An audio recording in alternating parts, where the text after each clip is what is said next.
ဘောလုံးမွဲကြီးရတာရှစ်မြတ်နိုးတဲ့ညီကိုတွေအတွက်ရင်ခုန်ပြီးစိတ်လှုပ်ရှားတဲ့ကောင်းတဲ့ချန်ပီယံလိ16သိန်းရှုံးထွက်အဆင့်ပွဲစဉ်တွေကတော့လာပါပြီအားလုံးပဲမင်္ဂလာပါခင်ဗျာကျွန်တော်ခုပြောပြသွားမှာတော့ဗုဒ္ဓဟူးနေ့မနက်အစောပိုင်းမှာရှင်းပြကစားသွားမယ်ချန်ပီယံလိ16သိန်းရှုံးထွက်အဆင့်ပွဲစဉ်တွေကိုကိုရက်လက်ခမှန်ပေးသွားမှာဖြစ်ပါတယ်ပထမဆုံးအနေနဲ့ကတော့ဂလာတာဆာရီအသင်းနဲ့လီဗာပူးအသင်းတို့ရဲ့ပွဲစဉ်ပဲဖြစ်ပါတယ်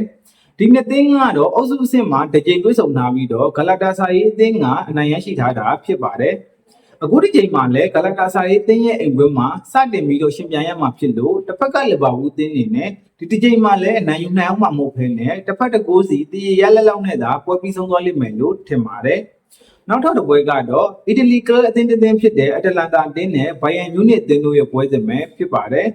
အတလန်တာအသင်းကဆိုရင်တော့သူတို့ရဲ့အိမ်ပွဲမှာဆိုရင်ကြစ်ကြစ်လစ်လစ်နဲ့မမထန်ထန်ကစားတတ်တာကြောင့်တစ်ဖက်ကဘိုင်ယန်မြူနစ်အသင်းတို့တော့လွယ်လွယ်ကူကူနဲ့ဂိုးတွေရရှိပြီးဂိုးပြတ်မဲ့နိုင်ပွဲတစ်ပွဲမဟုတ်ဘဲနဲ့ 1-2 ဆိုတဲ့ရလက်လောက်နဲ့သာပွဲပြီးဆုံးသွားလိမ့်မယ်လို့ထင်ပါတယ်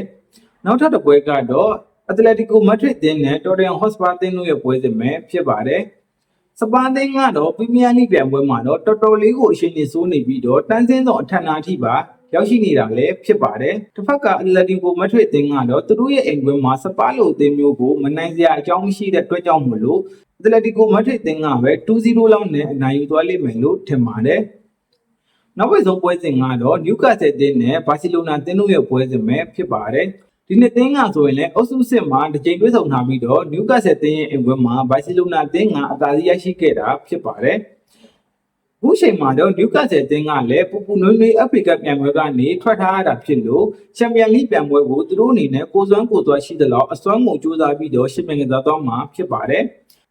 ဒါကြောင့်မို့လို့တစ်ဖက်ကဘာစီလိုနာအသင်းနေနဲ့နျူကာဆယ်အသင်းရဲ့အိမ်ပွဲမှာဒီတစ်ချိန်မှာလည်းဂိုးပြတ်မဲ့နိုင်ပွဲတစ်ပွဲရအောင်မှမဟုတ်ဘဲနဲ့ခက်ခက်ကစားပြီးတော့ကျင်းမြောင်းတဲ့ရလက် Z1 ဆိုတဲ့ရလက်လောက်နဲ့သာအနိုင်ယူသွားလိမ့်မယ်လို့ခန့်မှန်းပေးလိုက်ရပါတယ်အားလုံးကိုကျေးဇူးတင်ပါတယ်ခင်ဗျာ